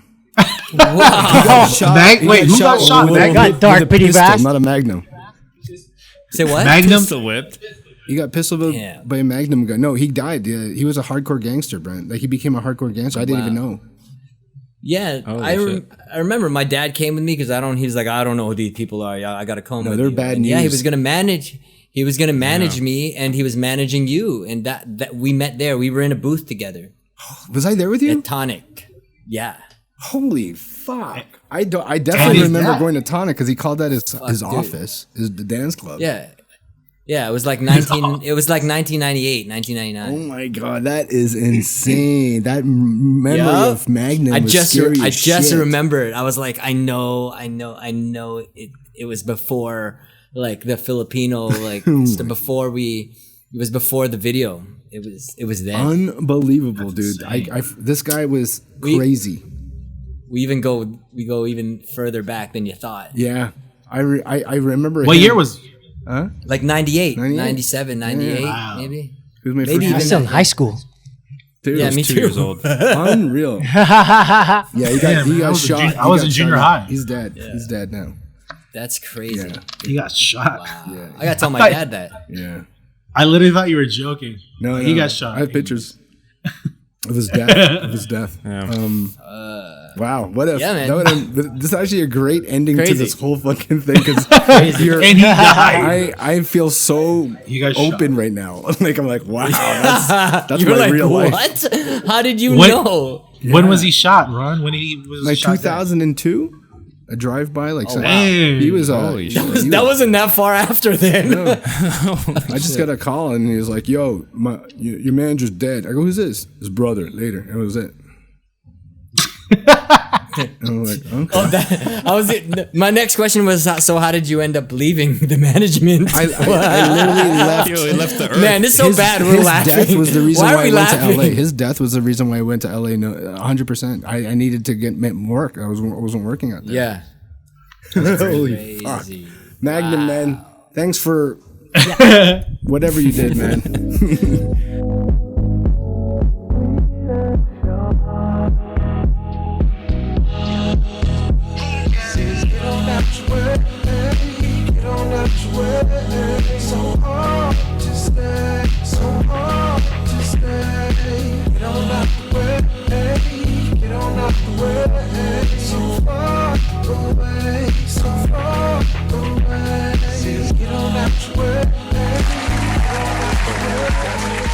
Let's see how it goes. Go ahead.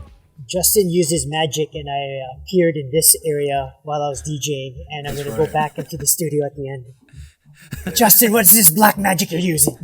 I like how you describe Justin as a magician as a flute artist. Is it? Yeah, I was like, or a trumpet Justin player. I was was like, are you Dizzy Gillespie right now? I don't know. When I see magic, I'm like, magic. I just heard.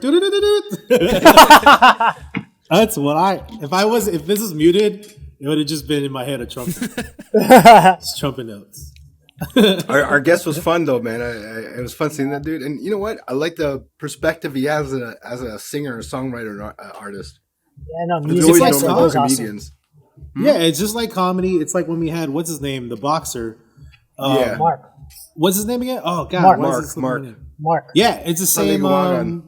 same kind of hustle. I mean, obviously we're not getting beat up every fucking weekend, but you know, I mean, it's the same. You know, it's the same hustle. It's the same kind of going outside of your comfort zone.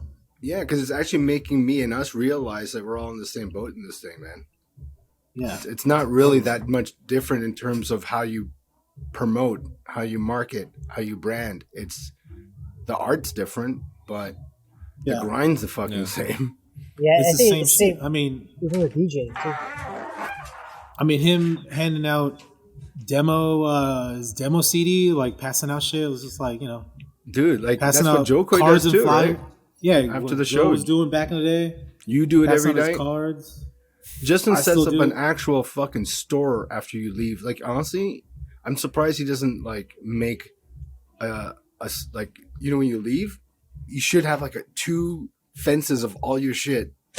You know, because that's what he does. He puts these fences up that has all the toys and all the gadgets and stuff. And you said when you did that shitty road tour with Jake Daniels, you would make $1,000 easily a week on merch.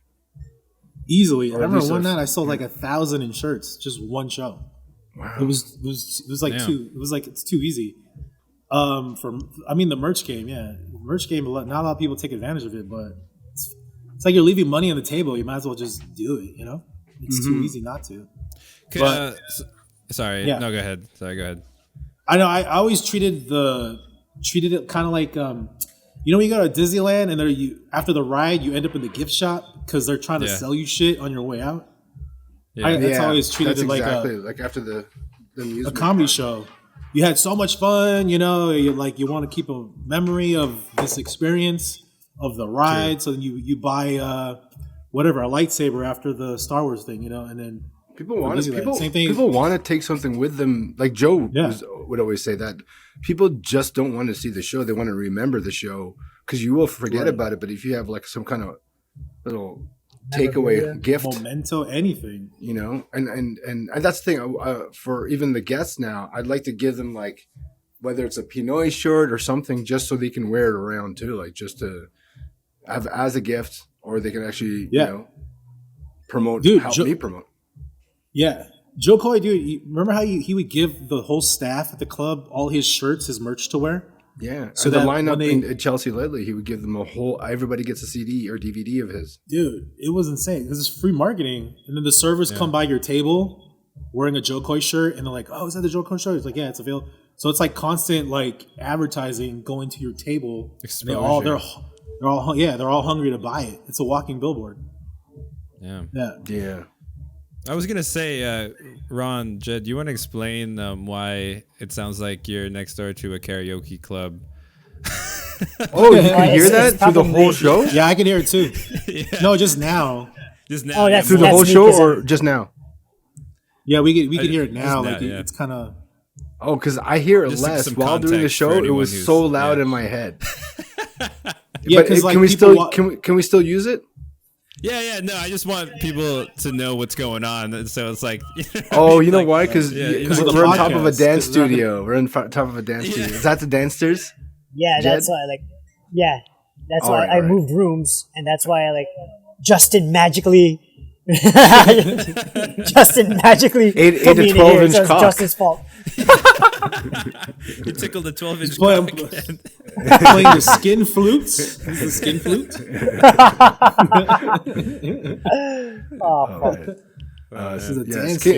Speaking of skin flute, so Dan Ramos. No, I'm joking. That we were gonna finish this whole thing with. I don't know if we should because it's not a good way to end things, but. But Dan Ramos? Because remember Justin was supposed to tell his Ramos story and then we had to cut it. Yeah. I don't know if Justin doesn't care whether you do it or not, but I don't know if that would be good material for this. What do you think, Ronnie? Just cut it out if it's not. If it's not worth it. All right, just cut it out if you don't like it. Why would it be bad? He may do something like kill himself. Listen,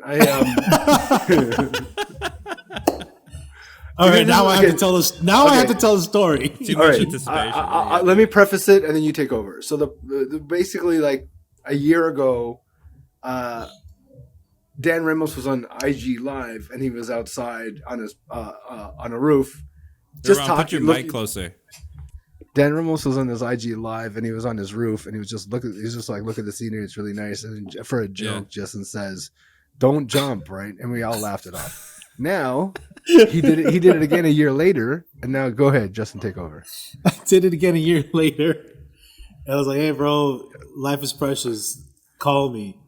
And then he started commenting like real comments back about my comments, and he started saying like, "Hey, everyone, Justin's just joking about me jumping off the roof," and I'm like, because he thinks it's funny in quotations. Yeah, because he goes, Justin apparently thinks suicide is funny, quote unquote. Oh, is this when you're saying he canceled you? This is what I was talking about, how he canceled me. Oh. Yeah, so I was just basically saying the same thing I did however long that ago was of him because he's going on the roof playing his music or whatever. And then, like the comments got too real. I was like, this doesn't sound like Dan. Like me and Dan joke around all the time. Silly stuff, and we never take it serious. So when he started commenting, I was like, is this guy upset?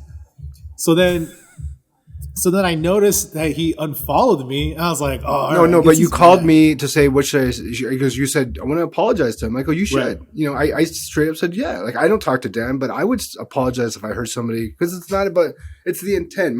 Justin's intent was a joke. He's done it before, so he feels safe doing it again. And honestly, Justin really does think it's funny. And I think it's kind of funny. But if it hurts somebody, I really do want to say sorry. So he tried to apologize. And so then I tried to apologize. Yeah, and then Justin for some reason couldn't sleep last night. It hurt him that much. How was your sleep? Honestly, how was your sleep last night? You were upset a little, right? No, I felt great. It was the best sleep of my life.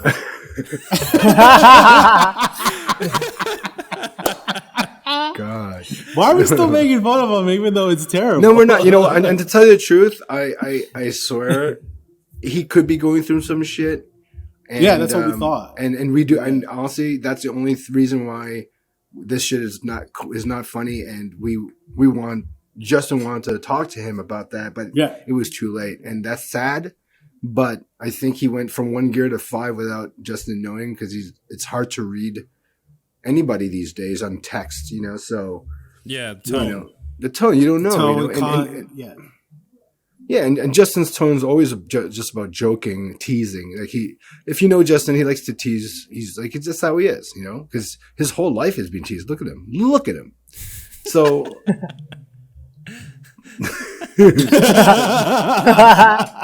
That's how babies pose. I was trying to fit it in there. That looks like a T-Rex's arm. That's like a T-Rex arm.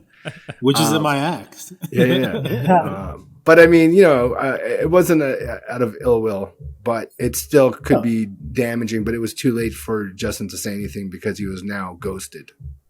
Yeah, like he unfollowed me. I was like, wow, damn, he unfollowed me. So I sent him a message, and I sent him mentions, and then he blocked me. Like but what about Facebook? I don't know about Facebook. I didn't really check. I think you should check Facebook, also Twitter, email, and a text. You can do it right now. Yeah. Do it right now. All right, no, do it right now. Let's see if he gets back to you. I'm gonna do it right now.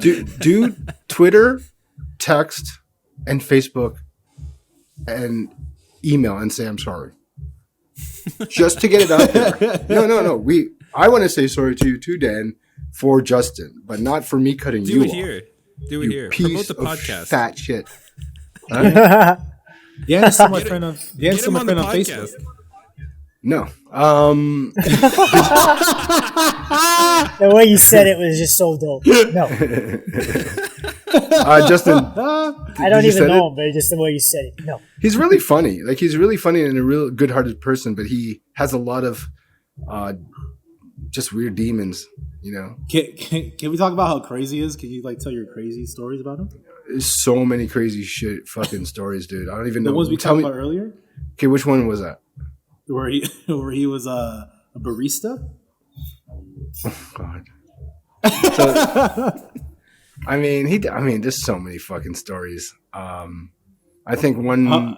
What's a memorable story for me?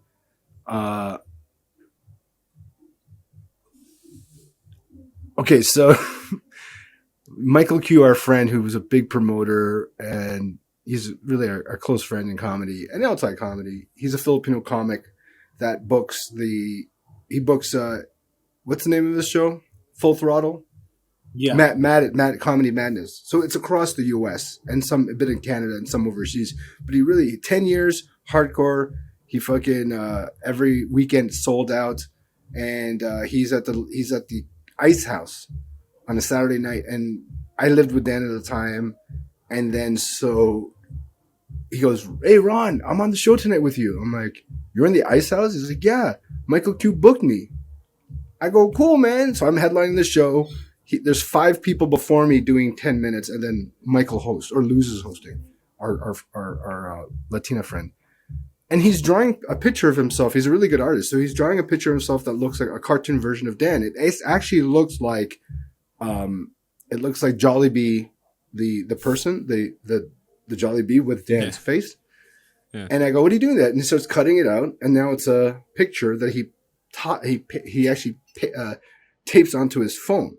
I go, "What is that?" He goes, I'm going to have my girlfriend call me in the front row from my ending bit.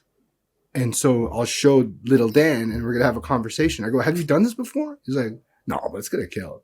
I go, that's not how comedy works. You can't just think you know what the audience likes because that's what open mics and testing comedy is about, you know? You maybe do a little here or there, but not like a full fucking 5-minute bit, 2-minute bit. And he's like, don't worry, man. I know this. Okay, let's see the Coliseum and watch the crowd if they do this or this. Let's just see. So comics go up, they're doing well. Then Dan comes up, he's not doing too well. Then his girlfriend who's sitting in the front row calls him, and he takes it out. And he's like, "Hey, little Dan." So it's pre-recorded conversation. He's like, "Hey, little Dan, what are you doing?" "I just want to see what you're doing tonight." And he's like, "Well, I'm doing a comedy show. I'm busy." "Oh, how you doing?" "I'm doing pretty good." "Oh, you sure? Maybe you're bombing," which he was. So little Dan was right.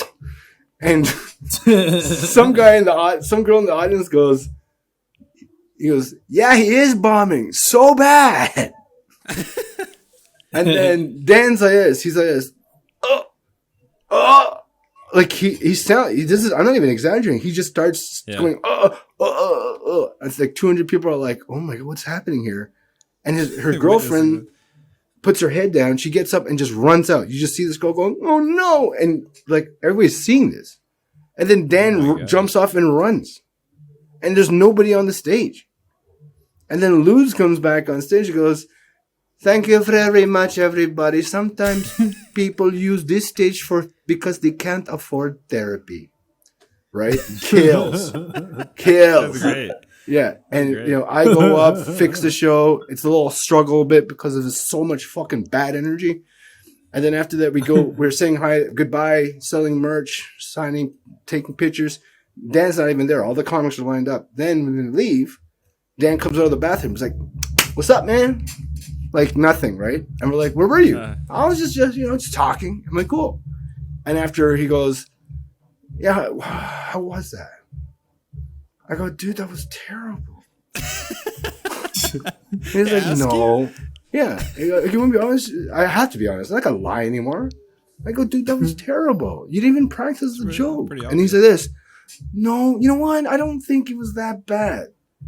And then his girlfriend was just quiet. And then we're outside. And then this black dude comes up to us. And he goes, and he's drunk as fuck. And he points to Dan. He goes, "You were the best out of everybody." And then he walks away. And Dan goes, "See? It wasn't that bad." And I look at the guy who's now throwing up in the fucking alley. Right? I go, "Look." He turns around. He's gone. I'm like, "Look at the vomit, though. That was him." He's like, "No, it wasn't." He goes, "Whatever. I'll see you at home." And he's pissed at me. And then the drunk guy comes back and he goes, "Didn't mean to be racist, but I meant you." And he has no clue. He doesn't have any clue what's going on. I mean, I'm sorry, but I really do think he's a good person. But I do too. He only is good in certain environments where a lot of alt comics are. It's not the road. It's not a showcase night. It's not a killer comedy club like Laugh Factory or the Improv or whatever. He has to be put in a UCB or some kind of, structured alt room or even like sketch comedy crowd that accepts everybody's faults, right? Yeah. Where the road does not accept your faults. The road does not, they're just used to like anything. Honestly, anything is art to them, So they're like, "Yeah, whatever, man. If you wanna dress up like a mime and play the accordion on a fucking balance board. Hey, this is genius. Which is a bit in his act. That's a bit in his act, and he is considered a genius. He is considered a genius to the UCB guys. Or not a genius, but like a gimp that lives in a box. Gimp. I mean they like that his sense of. He's honestly, he's carrot. He's just carrot. He's character and very funny, but not stand-up funny. Just get it. I get what you do, but our lane is a different lane. You can't just jump in and just do your thing. I can't go to a sketch comedy club and just do sketch and I don't know anything about it. I have to learn the actual parameters of what we're doing. So for him, the ropes and shit. Yeah, he doesn't look at the parameters. He just goes, I'm just gonna do what I do everywhere. No, it doesn't work that way. You think funny is funny? It's not funny. It's funny. Yeah. Funny is like meat. Is like beef. Some people don't eat it the way they want to be cooked, the way it's cooked. Right. So yeah, he's a beef. You know what thing? What keeps him going is he'll get a hit, or he'll get like a success or a laugh here and there, or like he'll get a successful show, once every few months or whatever, and like in his mind that kind of like fuels him to be like, oh whoa, this is something I can actually do, but it's not consistent. You know what I mean? Like everyone that's actually working and crafting is doing consistent tweaking and refining, and you know what I mean, and practicing. With him, it's just like I'm gonna throw something out, see if it sticks to the wall. Hopefully, most of the time that shit doesn't stick. It's just it smells, honestly. Yeah, and fuck that guy.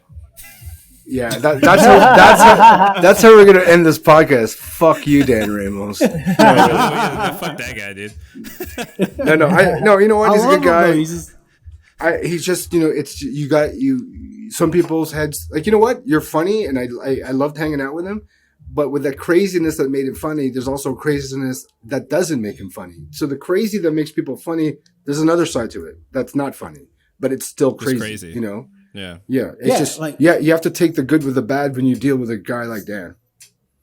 He's always like, everything he does is so exaggerated. It's like, I can't tell sometimes in real life if he's honestly reacting like that, or if he's just like overreacting to make fun of his own life that just happened. Like something like what was that time in he didn't get past to the Comedy Magic Club and Jokoy said everyone else is passed.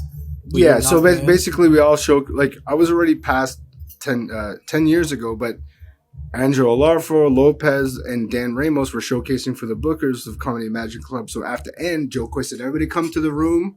We'll have a pep talk. So he's like, good news is everybody got passed. And everybody's like, yeah. Bad news is, except it's Dan. And Dan's like this. His reaction is exactly this. No!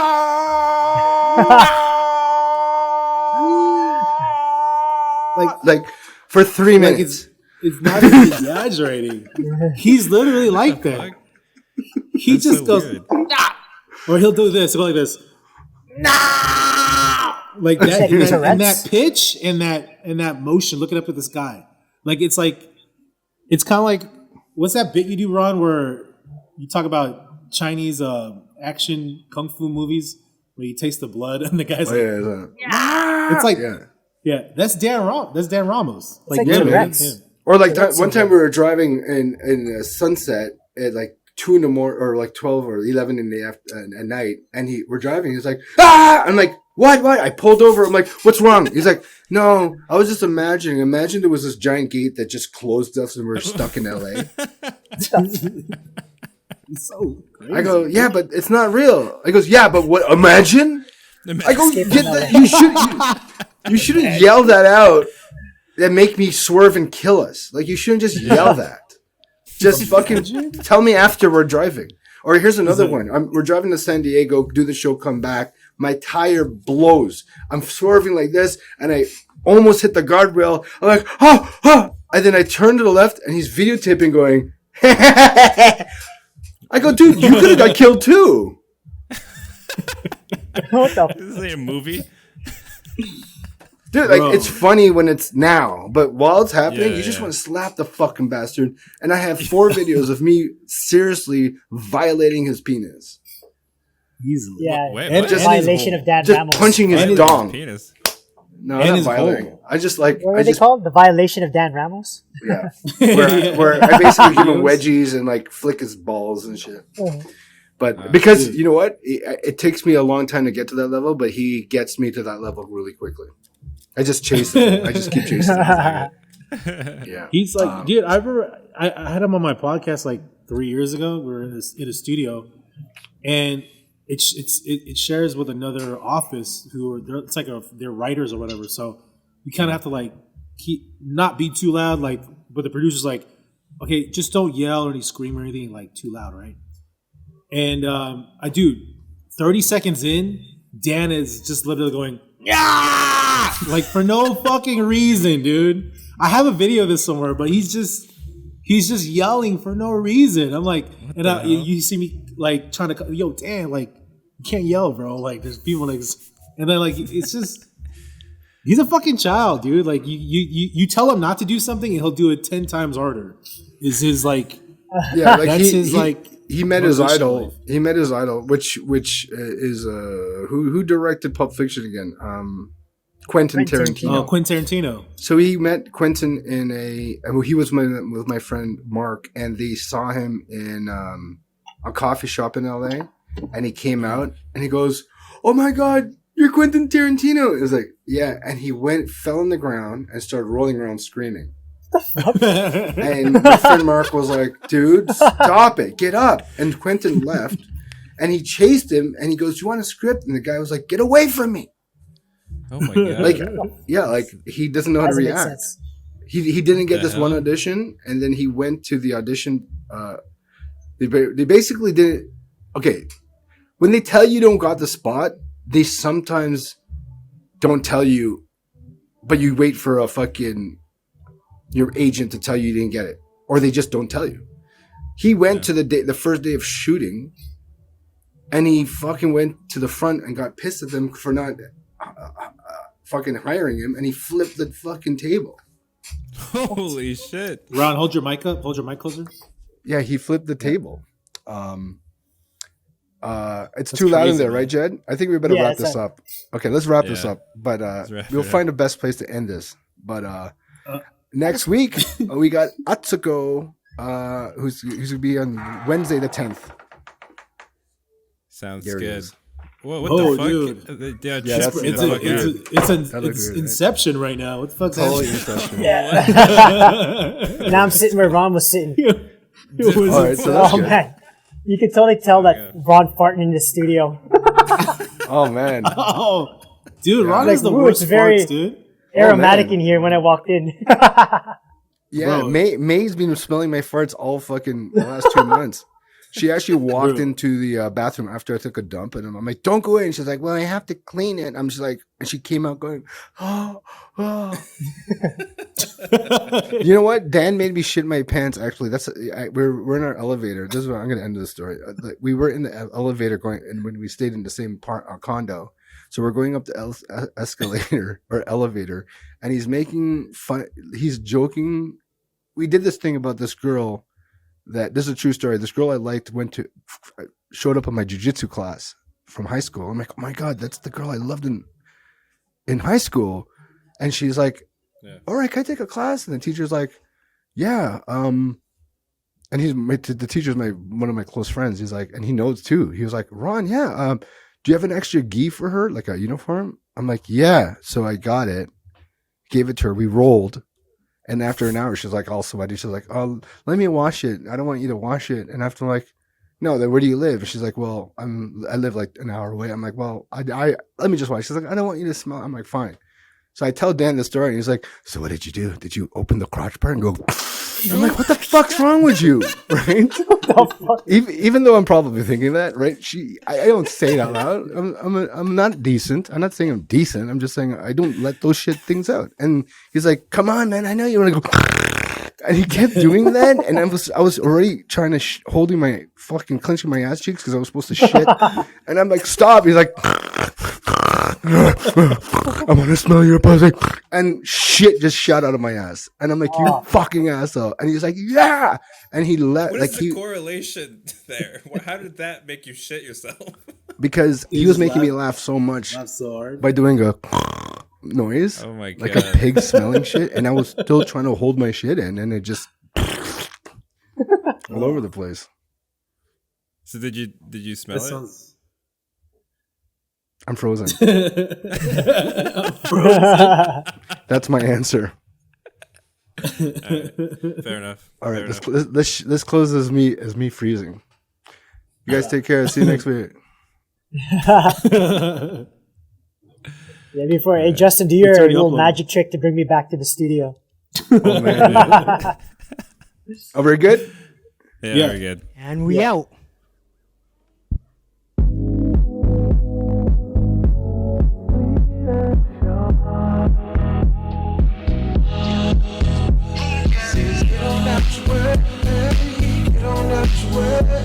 So hard to stay, so hard to stay. Get on out the way, get on out the way. So far away, so far away.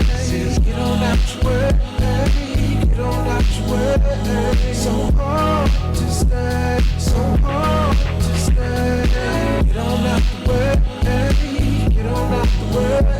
So far away, so far away.